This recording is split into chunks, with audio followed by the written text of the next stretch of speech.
Nagtungo si Priscilla Mireles sa social media stories, at binatikos ang pahayag ni John Estrada, kung saan ipinahiwatig ng huli na may mutual agreement, sa pagitan nila ng kanyang asawa. Partikular na sinabi ng beauty queen, na walang anumang kasunduan.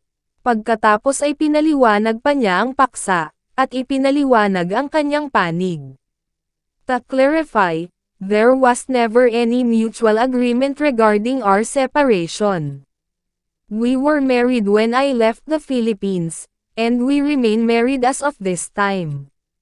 While there is indeed more to this story, it is not the appropriate time to delve into those details.